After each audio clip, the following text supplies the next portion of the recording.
नमस्कार, देश न्यूज में आपका स्वागत है। मैं हूं आपके साथ धर्मिष्ठा और आप देख रहे हैं हमारा खास कार्यक्रम। मध्य प्रदेश में जनसभाओं को संबोधित करते हुए मुख्यमंत्री शिवराज सिंह चौहान ने कहा कि राहुल गांधी इधर उधर की बात करते हैं। वो ये बताएं कि बरसों तक उनकी पार्टी का शासन रहा, कितने ओबीसी प्रधानमंत्री बने और मध्य प्रदेश में किस ओबीसी को मुख्यमंत्री बनाया गया।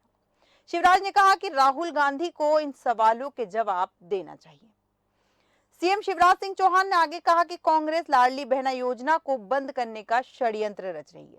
कांग्रेस ने चुनाव आयोग से कहा था कि नवंबर में लाडली बहनों के खाते में राशि जारी नहीं की जाए, लेकिन 10 की बजाय 7 नवंबर को ही राशि आ गई। सूरज पश्चिम से निकल सकता है, लेकिन शिवराज की योजना बंद नहीं होगी। योजना के तहत 3,000 रुपए देने के वादे का जिक्र करते हुए सीएम ने कहा कि मैं इसके लिए पैसों की जुगाड़ में लगा हूं। अब राहुल गांधी जातिगत जनगणना की झूठी बात करके जनता को बरगला रहे हैं। राहुल गांधी जी आज फिर मध्य प्रदेश आ रहे हैं और मैं तो उनसे ही पूछना चाहता हूं कि इंडी गठबंधन ने सनातन का अपमान किया, आप चुप रहे। क्या ये आपकी मौन स्वीकृति है? इंडी गठबंधन ने माताओं बहनों का अपमान किया, आप मौन रहे। क्या राहुल गांधी की ये मौन स्वीकृति है?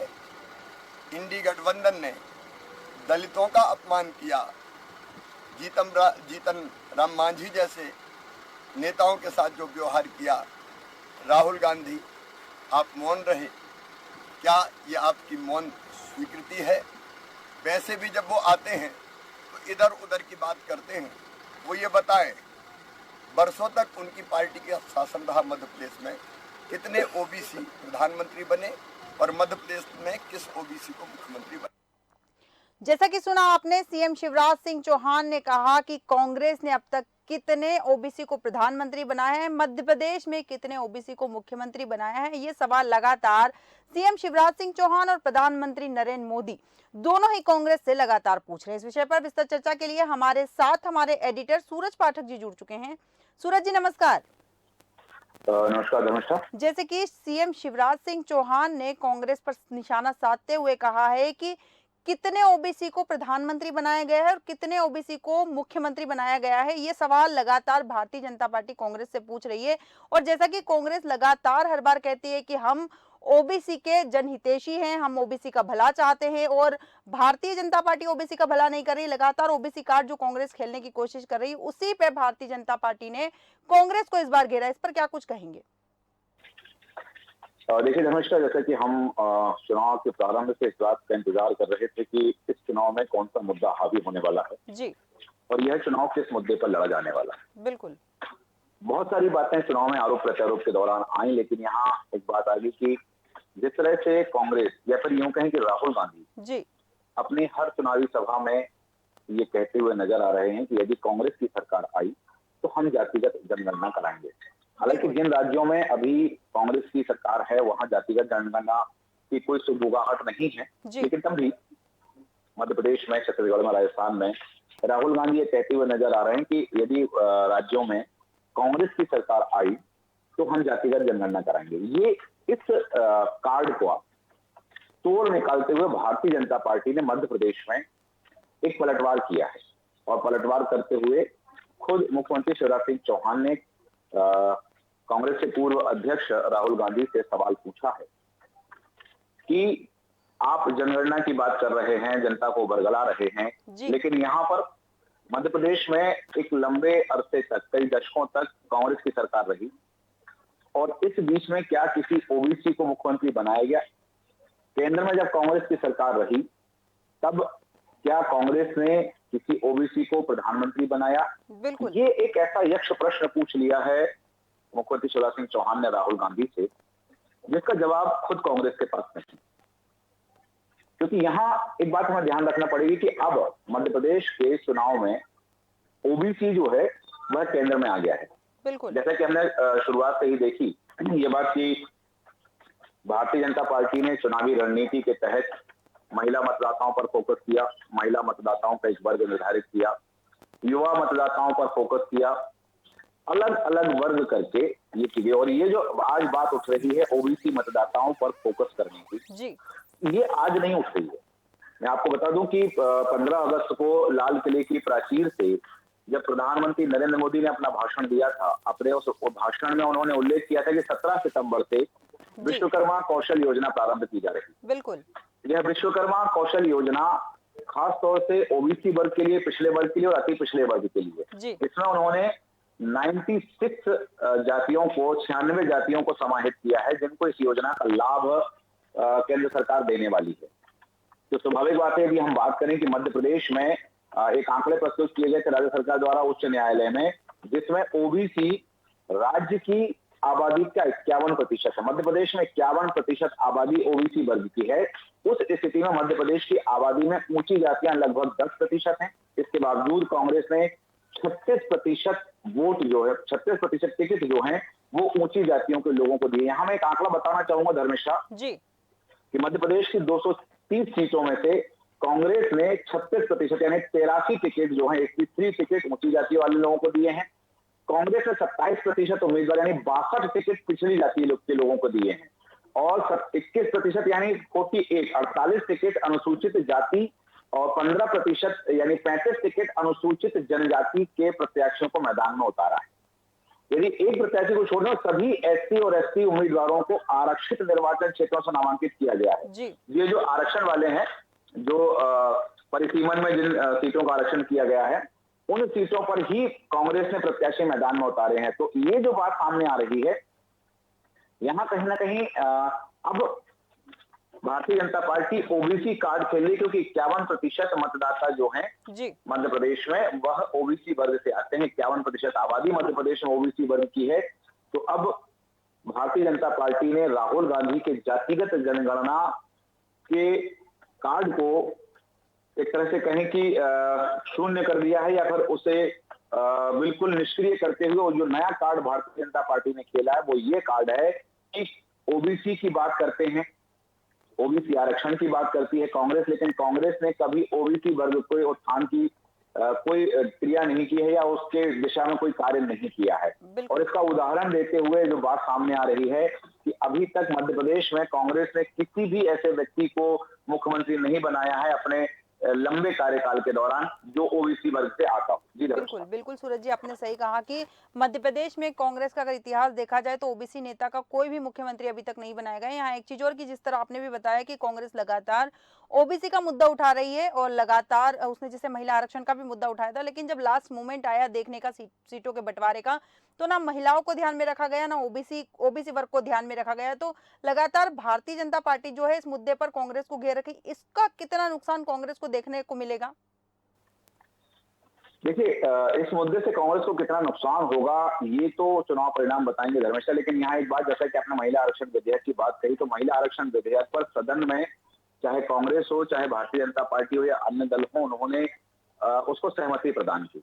उसका एक कारण था कि यदि वो जिस तरह से भारतीय जनता पार्टी केंद्र सरकार जो है जिस समय पर इस विधेयक को लेकर आई, वो टाइमिंग सबसे बड़ी चीज थी। बिल्कुल, क्योंकि टाइमिंग का खेल था। यदि उस दौरान महिला आरक्षण विधेयक पर चर्चा के दौरान कांग्रेस या कोई अन्य विपक्षी दल इसके विरोध में मत करता या सदन में चर्चा के दौरान इसके विरोध में बोलता, तो सीधी बात है कि जिस भी राज्य का प्रतिनिधित्व करने वाला सदस्य सदन के अंदर इस महिला आरक्षण विधेयक के विरोध में अपना वक्तव्य देता, तो उस राज्य में महिला मतदाता उस पार्टी के विरोध में हो जाते। सीधी सी बात है। भारतीय जनता पार्टी ने टाइमिंग का फायदा लिया और टाइमिंग का फायदा लेते हुए नए संसद भवन पर पहला विधेयक जो पारित किया गया वह उन्होंने रखा महिला आरक्षण विधेयक। ठीक है, 33% की बात कही गई, लेकिन महिला आरक्षण विधेयक जब लागू होगा, जब ओबीसी मतलब जब यहाँ पर चुनाव आयोग द्वारा परिसीमन लागू कर दिया जाएगा, तब यह विधेयक लागू होगा 2027 के बाद। तो हम ये कह सकते हैं कि 2029 के लोकसभा चुनाव में इसकी तस्वीर हमें देखने मिलेगी। लेकिन महिला आरक्षण की बात करते, भारतीय जनता पार्टी की बात कर लें, हम कांग्रेस की बात कर लें, तो जहां 12.66% टिकट खुद भारतीय जनता पार्टी ने महिलाओं को दिए हैं, दूसरी तरफ कांग्रेस ने भी लगभग यही 12.86% का आंकड़ा कांग्रेस के पास है कि उन्होंने महिला प्रत्याशी मैदान में उतारे। हालांकि कांग्रेस एक बढ़ सकती थी, एक सीट पर, यदि आमला सीट की बात करें जहां निशा बांगड़े को प्रत्याशी बनाया जाना था, लेकिन वहां पर भी निशा बांगड़े को प्रत्याशी न बना करके किसी पुरुष को वहां से, मनोज को वहां से प्रत्याशी बनाया गया कांग्रेस के द्वारा। एक सीट बढ़ सकती थी लेकिन नहीं बढ़ी है। लगभग दोनों ही पार्टियों समान रूप से महिला प्रत्याशियों की सहभागिता दी है। अब कितनी जीत कर आती हैं और सदन में क्या उपस्थिति दर्ज होती है ये तो बाद के आंकड़े बताएंगे, लेकिन यहाँ महिलाओं पर फोकस तो किया गया है। और महिलाओं पर फोकस का एक सबसे बड़ा उदाहरण मध्य प्रदेश में जो देखा जा रहा है वो ये देखा जा रहा है कि लाडली बहना योजना मुख्यमंत्री शिवराज सिंह चौहान द्वारा जो प्रारंभ की गई थी, उस योजना का कितना इम्पैक्ट पड़ता है और वो योजना भारतीय जनता पार्टी के लिए कितनी बड़ी गेम चेंजर साबित होती है, यह चुनाव परिणाम बताएंगे। लेकिन भारतीय जनता पार्टी इस बात को लेकर आश्वस्त है कि लाडली बहना योजना, क्योंकि उन्होंने महिलाओं पर फोकस किया है, तो महिलाओं पर जो उन्होंने फोकस किया है, महिला मतदाताओं पर फोकस किया, तो उसका कुछ ना कुछ फायदा भारतीय जनता पार्टी को जरूर मिल सकता है। कांग्रेस ने कोशिश जरूर की जी नारी सम्मान योजना के माध्यम से महिला मतदाताओं के बीच में पैठ बनाने की, लेकिन कांग्रेस कितनी सफल हो पाई? और क्योंकि यहाँ दो चीजें हैं, एक तरफ प्रॉमिस और एक तरफ डिलीवरी। एक तरफ प्रॉमिस कर रही है कांग्रेस की, यदि हम सरकार में आए या कांग्रेस सरकार में आई तो नारी सम्मान योजना के तहत 1500 रुपए की राशि मध्य प्रदेश की महिलाओं को मिलेगी, लेकिन एक तरफ डिलीवरी है, 1250 रुपए दिए जा रहे हैं। और अभी दीपावली से 2 दिन पहले मध्य प्रदेश की लगभग 1,31,00,000 बहनों के खाते में वो राशि जारी की गई। बिल्कुल। तो यहाँ पहले ये बात आ रही थी, अब चूंकि भारतीय जनता पार्टी यहाँ एक चीज और प्रसारित कर रही है, भारतीय जनता पार्टी द्वारा प्रसारित किया जा रहा है कि कांग्रेस यदि आई सत्ता में, कांग्रेस की सरकार बनी तो लाडली बहना योजना बंद कर दी जाएगी। मतलब जो पैसा मिल रहा है महिलाओं को वह उनको मिलना बंद हो जाएगा। तो ये डर भी कहीं ना कहीं मध्य प्रदेश की मतदाता बहनें जो है, महिला मतदाता हैं, उनके मनोमस्तिष्क पर भी ये बात घर कर गई कि यदि कांग्रेस की सरकार आई, कांग्रेस को वोट दिया गया, तो यह जो पैसा आ रहा है खाते में यह बंद हो जाएगा। क्योंकि कांग्रेस ने घोषणा जरूर की है कि हम नारी सम्मान योजना के तहत 1500 रुपए देंगे, लेकिन नारी सम्मान योजना कब से लागू करेंगे, क्या फॉर्मेट होगा, क्या रजिस्ट्रेशन की उसमें कवायद रहेगी, किस प्रकार रजिस्ट्रेशन होंगे, फिर बैंक से केवाईसी होगी, तो वो सारी प्रक्रिया जो है, यदि अभी तक कांग्रेस ने स्पष्ट नहीं किया कि जैसा छत्तीसगढ़ ने स्पष्ट किया भूपेश बघेल ने जी कि कोई सर्वे नहीं, कोई लाइन में नहीं लगना है, यदि कांग्रेस की सरकार रिपीट होती तो सरकार खुद सर्वे कराएगी और सीधे खाते में पैसा जाएगा, कहीं लाइन में लगने की जरूरत नहीं है। मध्य प्रदेश में कांग्रेस ने ऐसा कुछ भी उल्लेखित नहीं किया है। तो ये जो बात सामने जनता के बीच जा रही है कि अभी पैसा मिल रहा है, ये पैसा मिलना बंद हो जाएगा, फिर दोबारा कांग्रेस सरकार आएगी, मिलेगा, कब मिलेगा, किस उस प्रोसेस के तहत मिलेगा, क्या क्या करना पड़ेगा, ये जो चीज जा रही है अभी जनता के बीच में, ये उतनी इम्पैक्टफुल नहीं हो पा रही है जितनी लाडली बहना योजना हो रही है। तो महिला मतदाताओं पर फोकस किया गया है। और यहाँ एक चीज और है जी, जिस तरह से आपने जिस विषय को उठाया है कि यहाँ मुख्यमंत्री शिवराज सिंह चौहान ने सवाल पूछा राहुल गांधी, तो उन्होंने अपने सवाल में एक चीज और जोड़ी है कि सनातन का अपमान किया है कांग्रेस ने और महिलाओं का अपमान किया है। और इंडी गठबंधन के जो दल है साथ में जी, इंडी अलायंस में जो दल हैं, उन दलों के नेता अपमान कर रहे हैं, महिलाओं का अपमान कर रहे हैं, सनातन धर्म का। ये बात भी शिवराज सिंह चौहान ने अपने उस बात में जोड़ी है जिसमें उन्होंने कहा है कि मध्य प्रदेश में अभी तक कोई ओबीसी सीएम नहीं बनाया गया कांग्रेस के द्वारा। बिल्कुल बिल्कुल सूरज जी, आपने सही कहा है। एक चीज और आपसे पूछना चाहूंगी कि जैसे कि कांग्रेस जो भी बयान देती है, भारतीय जनता पार्टी उनके बयान का किसी एक शब्द को कैच करके उसी पर कांग्रेस को घेर लेती है। तो भारतीय जनता पार्टी कितनी सदी हुई रणनीति के साथ आगे बढ़ रही है? कांग्रेस एक एक कदम फूक फूक के रख रही है, लेकिन उसके बावजूद उनका कोई एक बयान, जैसे लाडली बहना का आपने उल्लेख किया कि भारतीय जनता पार्टी जनता को ये समझाने में सफल हो गई कि अगर कांग्रेस आई तो ये जो रकम अभी मिल रही है महिलाओं को, ये बंद हो जाएगी। इस पर आपके विचार जानना चाहूंगी।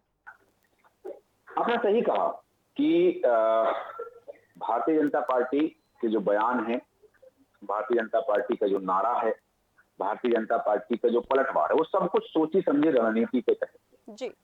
कल ही जिस विषय पर हमने चर्चा की थी, देश न्यूज पर एक कार्यक्रम प्रसारित किया गया था जी, कि प्रधानमंत्री नरेंद्र मोदी मध्य प्रदेश के बड़वानी में आए और उन्होंने वहां पर एक अपने भाषण में एक वक्तव्य कहा कि कांग्रेस सत्ता में आने के लिए, कुर्सी पाने के लिए किसी भी हद तक जा सकती है। उन्होंने वहां जनता से कहा कि कांग्रेस आपको सोने का महल बनाकर देने का वादा भी कर सकती है जी, लेकिन वो सोना कहां से लाएंगे?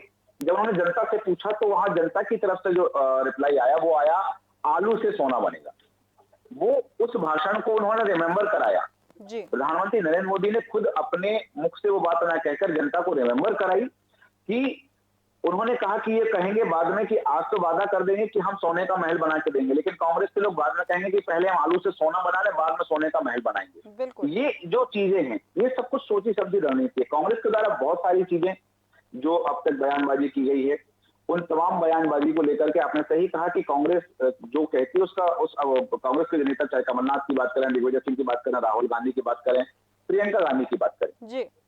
ये जो अपने भाषण में एक वक्तव्य कहते हैं, उस एक वक्तव्य पर जो भारतीय जनता पार्टी द्वारा पलटवार किया जाता है, वह इतना सटीक होता है कि कांग्रेस के द्वारा दिए जा रहे भाषण में जो बात आई है, क्योंकि मैं बता दूं कि कांग्रेस के एक प्रवक्ता हैं, उन्होंने ये भी कहा है कि भारतीय जनता पार्टी आतंकवादियों को बढ़ावा दे रही है या आतंक को बढ़ावा दे रही है। पिछले दिनों जो मध्य प्रदेश में घटनाक्रम हुआ था, एनआईए की रेड हुई थी, एनआईए का सर्वे हुआ था, उसमें मध्य प्रदेश के कई जिलों में, छिंदवाड़ा की बात करें, रायसेन, भोपाल, कई जिलों में कुछ लोगों को पूछताछ के लिए पकड़ा गया था। तो यहाँ उस बात को भी अब कांग्रेस कैच करे, लेकिन यहाँ एक बात है कि यदि इस तरह की बात आ रही है तो भारतीय जनता पार्टी ने पलटवार किया। भारतीय जनता पार्टी ने कहा कि यदि भारतीय जनता पार्टी के सरकार में, भारतीय जनता पार्टी की सरकार के कार्यकाल में आतंकी गतिविधियां घटी हैं, सीमा पर पत्थरबाजी नहीं हो रही है, अब पड़ोसी देश के द्वारा बमबारी नहीं की जा रही, तो ये कहीं ना कहीं भारतीय जनता पार्टी जो पलटवार कर रही है, वो स्वाभाविक बात है कि उनके शब्द वो होते हैं कि इसका जवाब कांग्रेस के पास नहीं होता है। बिल्कुल। और ये जो बात आपने कही कि एक बात को कैश कर लिया जाता है, भारतीय जनता पार्टी अपनी सजी हुई रणनीति के तहत चुनाव मैदान में है। हालांकि कांग्रेस जिस रीति नीति और रणनीति पर चल रही है, उसमें लगता है कि कांग्रेस के सारे नेता एक रीति पर या एक नीति को फॉलो नहीं कर रहे। सबकी अपनी अपनी रणनीति है, सब अपनी अपनी रणनीति के तहत चुनाव के मैदान में है। कांग्रेस के जितने दिग्गज नेता हैं, क्योंकि यहाँ हमने देखा भारतीय जनता पार्टी के लगभग 2000 से ज्यादा, लगभग 2400 से ज्यादा ऐसे नेता हैं जो दूसरे राज्यों से मध्य प्रदेश आए हुए हैं, और एक एक सीट पर 100 से ज्यादा लोग ऐसे हैं जिन्होंने कमान संभाली हुई है।